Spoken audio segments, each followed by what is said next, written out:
July 24th, 1943, 23:30 hours, 15,000 feet above the blacked-out North Sea en route to Hamburg. Flight Lieutenant Reginald "Reg" Payne grips the control yoke of his Avro Lancaster bomber, Phantom of the Ruhr, engines droning steadily in the frigid night. Frost crystals edge the cockpit glass, the air bites like needles through flight suits. You can almost feel the bone-deep chill, hear the creak of aluminum skin flexing in turbulence, smell the oily tang of aviation fuel mixing with nervous sweat from the seven-man crew. No moon tonight, just endless dark below, pricked by faint searchlight beams probing from German coastal defenses. Payne glances back at his wireless operator, Sergeant Arthur "Art" Harris, who nods grimly.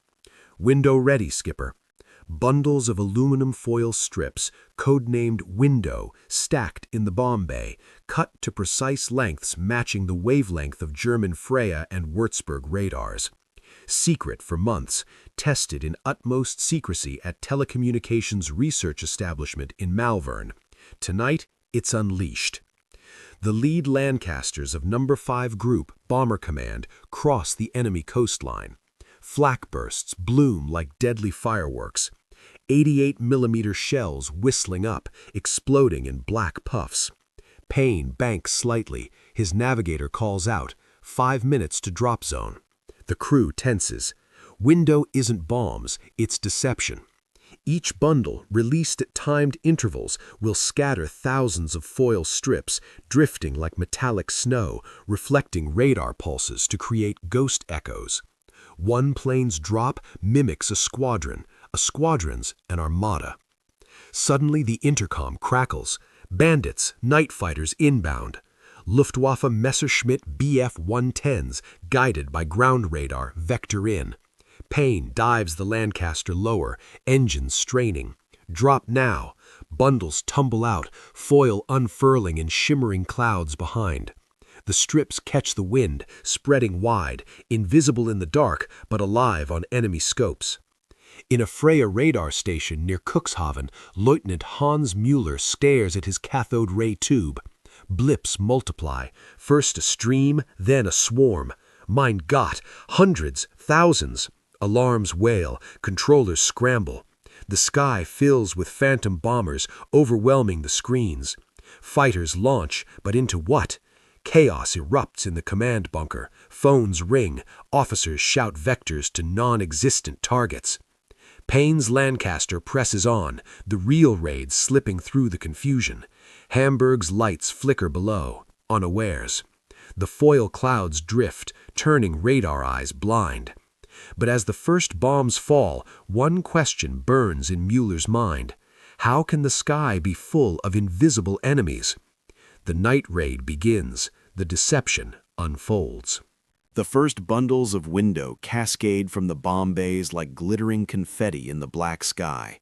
July 25th, 1943, 0030 hours, over the German coast near Heligoland Bight. Payne's Lancaster levels out at 18,000 feet. The slipstream catches the foil strips, spreading them in wide, drifting clouds that shimmer faintly when searchlights sweep past. The crew holds breath. Below, the real target, Hamburg, lies 100 miles inland, still unaware. You can almost hear the soft hiss of aluminum fluttering down, feel the tension in the cockpit as every man waits for the enemy's reaction. In the dimly lit operations room of a Freya early warning station near Cuxhaven, Gefreiter Klaus Weber hunches over the glowing PPI scope. The circular display pulses green. Suddenly, the single echo of the lead bomber multiplies. 10 blips, 50, 100. The screen floods with returns, scattered, overlapping, impossible.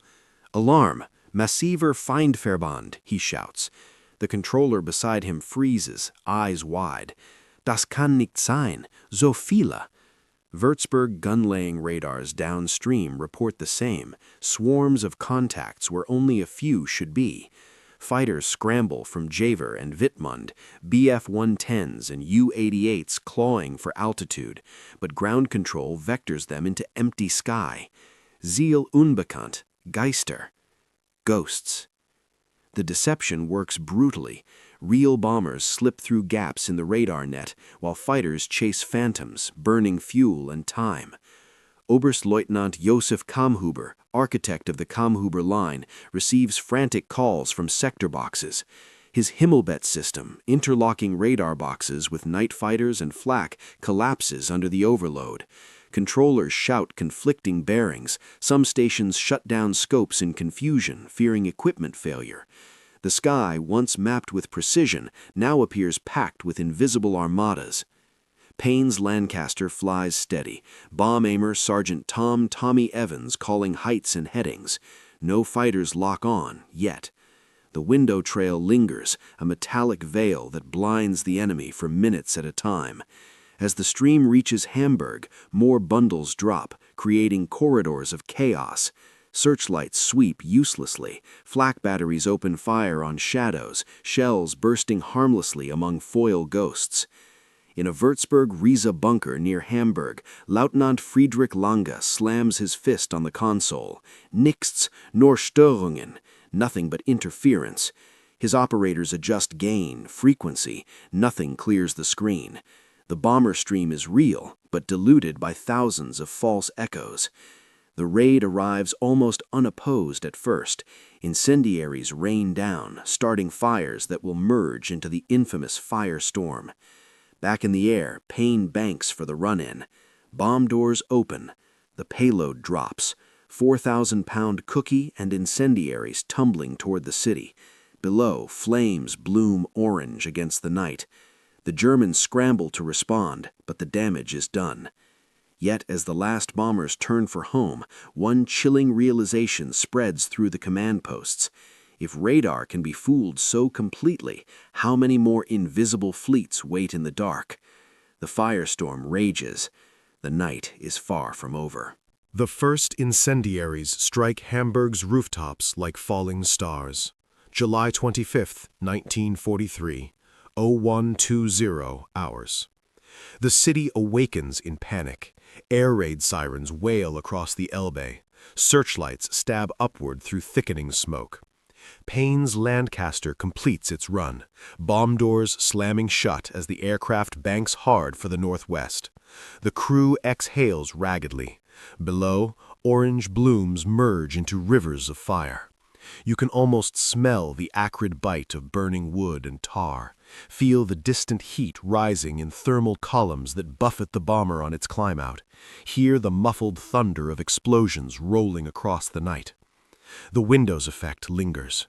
German radar stations still report swarms, ghost echoes drifting slowly westward, pulling night fighters away from the real stream.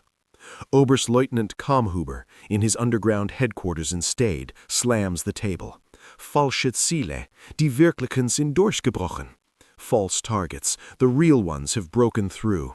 His carefully layered defense, the Kammhuber Line, crumbles under the weight of deception. Fighters vector into empty sectors. Flak batteries waste ammunition on phantoms. The Pathfinder's flares hang like red lanterns over the target, marking the bullseye for the main force.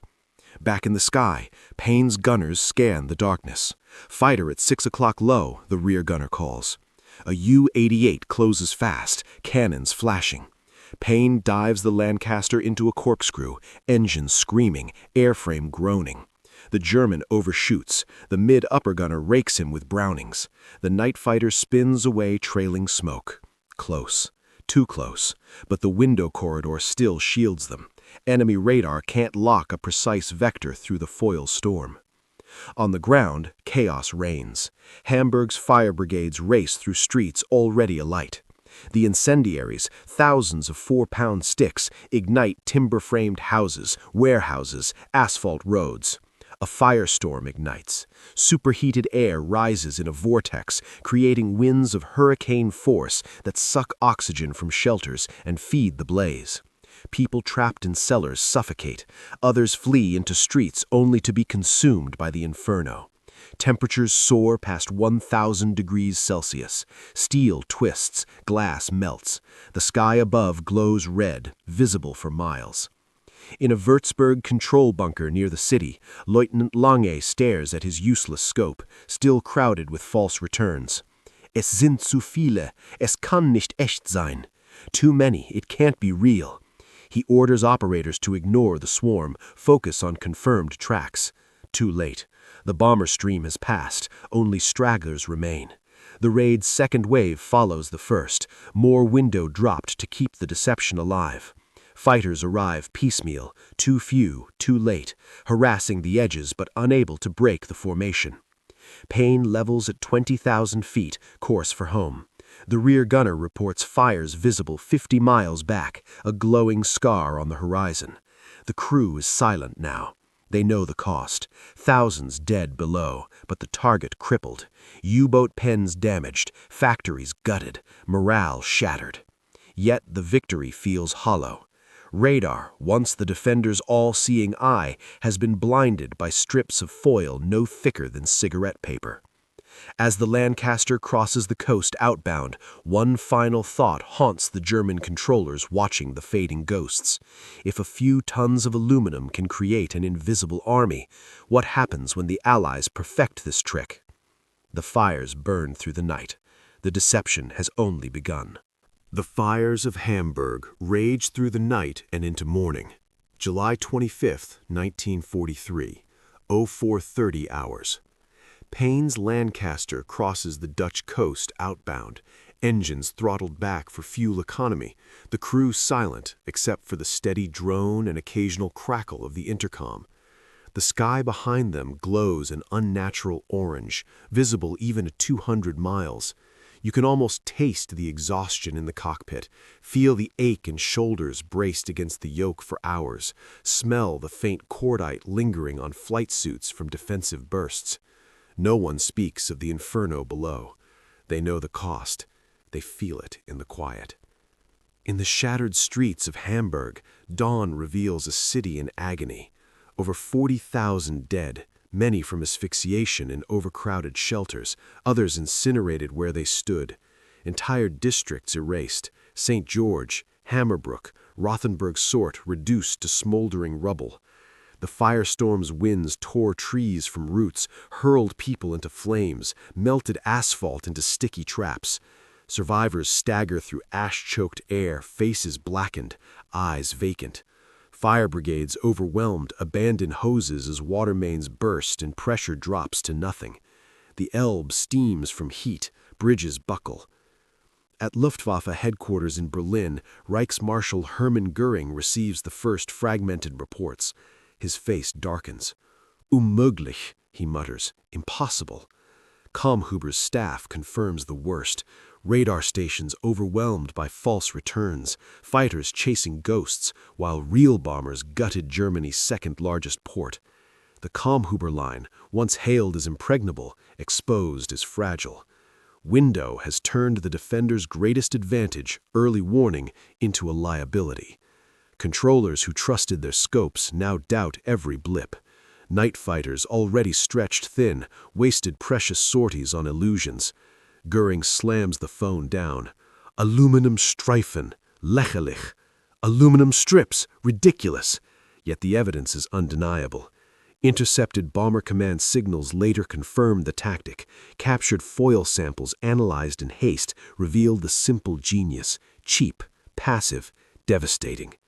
The Luftwaffe scrambles for countermeasures, new frequencies for radars, operators trained to discriminate real from false, but the damage is done. Confidence cracks. If a few tons of foil can blind the Reich's eyes, what else have the British and soon the Americans concealed? Payne's Lancaster touches down at RAF Grimsby just after dawn, tires screeching on wet concrete. The crew stumbles out, legs unsteady, faces pale. Debriefing is terse. Window effective, heavy opposition diverted, target hit. No celebration. They know the fires still burn. They know the war grinds on. In the weeks that follow, window becomes standard. Operation Corona spreads the deception wider. German radar operators grow paranoid, hesitating on contacts, second-guessing every return. Night fighters waste fuel chasing phantoms, flak batteries fire blindly. The bomber offensive intensifies. Berlin, Essen, Cologne, each rage shielded by ever larger clouds of foil. The Luftwaffe's night defense never fully recovers. As the sun rises over the smoking ruins of Hamburg, one truth settles like ash. Radar, once the invisible shield of the Reich, has been pierced by something simpler than steel.